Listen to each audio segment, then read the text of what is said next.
Hi, this is Damien Foley, and this is my MBA journey at the Melbourne Business School. And today I'm here doing an interview with Bode Muse. Yeah, thanks, Damien. Thanks for having me on your YouTube. So Bode has, look, I said before, you did meet Bode down in the student lounge a few weeks ago, and he has some great stories to tell. So, Bode, can you tell us your story from where you grew up to how you got to be here in Melbourne? Yes, so it's quite a long journey to say. So I was born in Nigeria, in West Africa. And after in Nigeria, I worked in a few multinational companies in Nigeria as well before proceeding over to work in the UK. While in the UK, I worked for British Gas and I also worked for British Sky Broadcasting. I worked in then before moving to Australia, I worked at the tax office. That's the Her Majesty's Revenue and Customs. I'm the equivalent of Australian Taxation Office here, or the Tax Revenue Officer. There we looked after tax returns and so kind of sensitive stuff I can't really share. But yeah, that was what I did in the UK. Then 6 years ago, I moved over here to Australia with my partner. She's a research engineer, currently works at CSIRO. I got a job here to work in a firm called Melbourne IT, one of the biggest domain registrars here in Melbourne. Also an ASX listed company. It was pretty fun. That was in the tech space. I was actually looking after the business side of things, the business accounts. From there, I proceeded to the banking sector as a senior consultant in the Commonwealth Group, of which I enjoyed interacting with customers and helping business clients and all that stuff. Then from then on, myself and one of my colleagues actually started a firm, a company in education, where we helped tertiary institutions recruit overseas students, and as well we also promote long distance learning. We sell online courses as well for to international and local students. So yeah, so that's where I'm at now. Yeah. That's a really broad, yeah, from where you started to where you've been to where you are now, Yep. and the different roles that you've played in that Yes. time. Yes. It's just phenomenal. These are the types of people you get to meet when you do the MBA. Yeah, it's a broad range of experience. And currently, before getting my MBA as well, at the moment, I also run, I used to be an executive director for an Australian registered not for profit called Adopted Degree. And also, I'm currently the founder and president of Culture Hive. Culture Hive is a community organization. We work with local and state government to design social cohesion programs, youth crime prevention programs, economic development programs as well. And we also do work with corporate organizations to design their CSR. So that's why the social responsibility and ethics class was very important for me because most people actually think CSR is targeted to big corporations and only big corporations can actually afford the CSR strategy. But most people don't get it that small businesses as well could actually incorporate CSR strategy into their whole business component and get more returns, by giving back to the community. So that's the angle that we take to help small businesses get involved in CSR. This is fantastic. There's a bit of a okay. Myself, I've got a bit of background in not-for-profit and social responsibility Great. enterprises or organisations, obviously around the Indigenous sector. I've done an interview with Will. He's involved with a not-for-profit as well around Yeah. consulting to Yeah. not-for-profits, pro bono work, and you yourself are also involved with a not-for-profit again Yes. around corporate social responsibility and, Yes. and all that. So, okay, I'm starting to pick up a bit of a theme here when it comes Pattern, to right? students Yeah. at Melbourne Business School That's for the right. MBA. Yes. So this is interesting. So let's find out. I'm going to obviously do more interviews with other people. I'm going to see if this is a common theme. Yeah, I think you should. Yeah, I think a bit yeah. of community volunteering experience is important in getting your MBA because I think most of the MBA, most business schools are actually focused on raising leaders who are more socially aware and we will become, socially responsible business leaders. So I Mm-hmm. think it's becoming a thing now Mm-hmm. for lots of leaders to incorporate that, community thinking Mm-hmm. into their strategy. So yeah, I can see a pattern. It's interesting. It is. It is. Mm. Now, I want to raise. There was one thing that you mentioned when we were doing a class exercise for one of our activities, Yeah. and we were talking about regions and how we were looking at doing a project, but we're only going to pick particular regions Right. in that location. Yes. And you raised a term that I'm not familiar with, but the word itself, but I'm sort of familiar with it, and it's called tribality. Can you explain that and how the term comes about? Yes, yes. So for Yes. the project, I think the project was about making some products available in certain parts in India. Yeah. And so I was asking about so have they considered if there could be a chance of the people considering that as regional discrimination and also tribalism. So tribalism is a thing in a sense like in a place like India where you have several tribes, Yeah. culture. You have the Hindu, you have the Punjabi, you have the Sikh, you have a whole lot of cultures. They're all Indians, but they have a tribal identity. And due to the fact that they have tribal identity, they could also be tribalism, which is a another variation of racism, right? Because every tribe has that pride in itself about they have different cultures, different way they do stuff. So there's a bit of pride about what my tribe represents.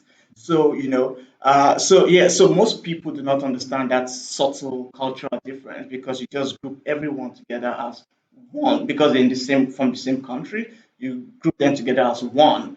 But tribalism is actually a real thing. Like also back in Nigeria, we have three major tribes. No, there are smaller tribes, but there are three major tribes. There's the Hausa, there's the Yoruba, there's the Igbo, right? And we all have different culture. The way we marry, the way we do stuff, the languages we speak are also very different. And there's a bit of tribal conflict sometimes.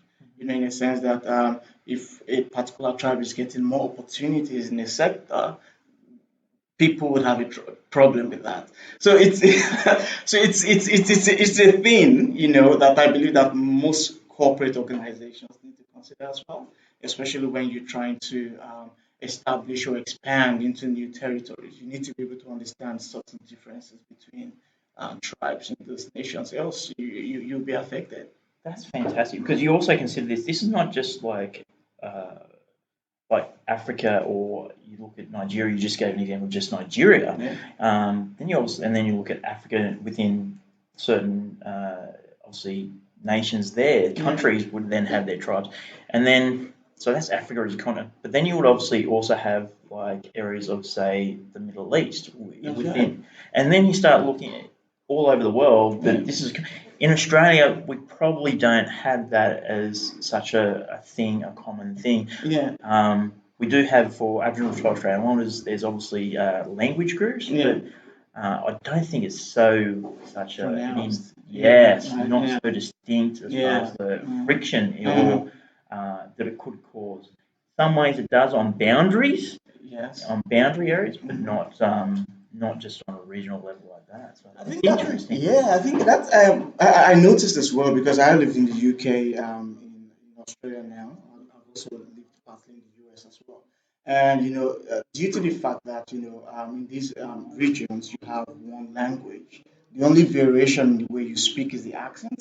In the sense, like in the UK, someone who is from Wales will be speaking differently from somebody from London, right? So the only difference is just the accent. But with in countries, developing countries where you have more diverse languages, they all have individual identities as well. Mm. And I think even in the Sudanese culture, among the South Sudanese as well, you have different tribal sects as well. So yeah, so tribalism is a thing, and it's not just limited to Africa. You have it in India, in South Asia, and I think even in Malaysia, right?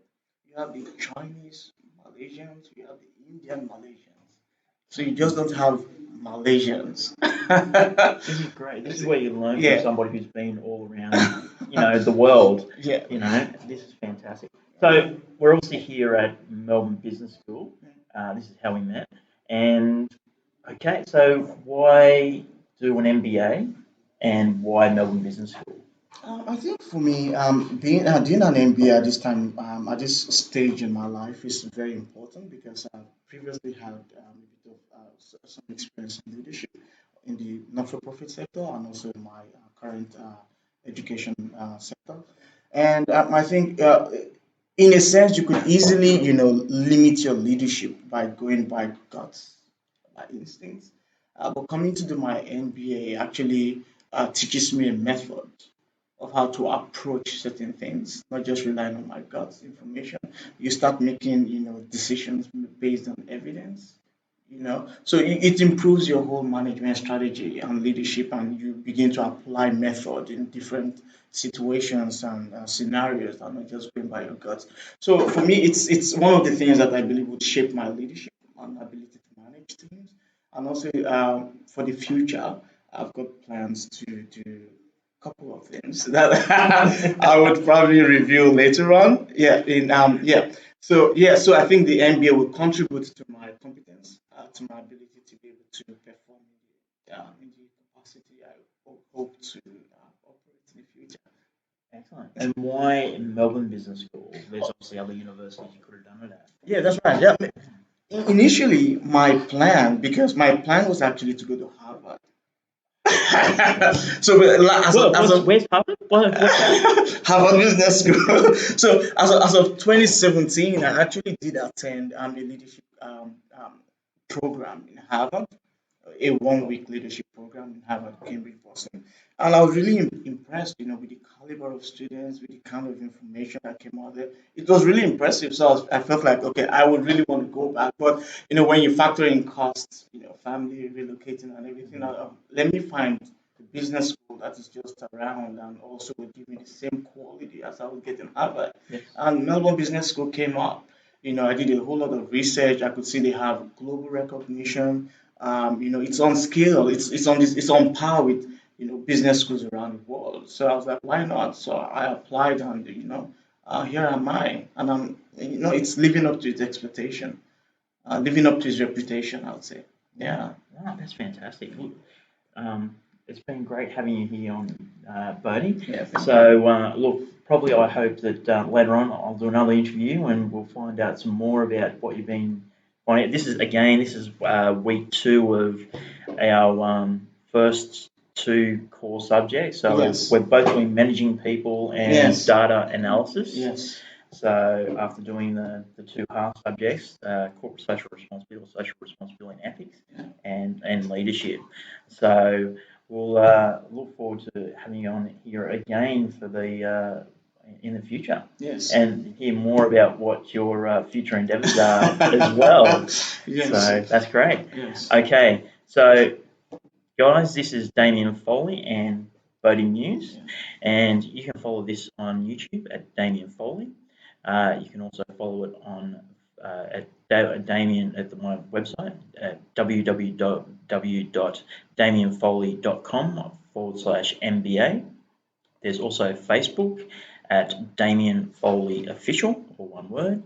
Instagram is DG Foley, and LinkedIn is Damien Foley 1. Now, do you know your LinkedIn? If people want to follow you on LinkedIn? Yes. So you can follow me on Bode Muse. That's my LinkedIn profile, and also you can find me on Facebook. I'm pretty friendly, and you can also follow not-for-profit page. It's Windham Culture Hive. On LinkedIn, it's Culture Hive. On Facebook, it's called Windham Culture Hive because at the moment we work with around the Windham area. Okay. So you could look it up on Facebook. We'd be happy to have you on board. Fantastic. So look around for Bode on those. Okay, great to have you on here. Thank you, Damien. Thank you very much, Thank Bode. you very much. Okay, guys, bye.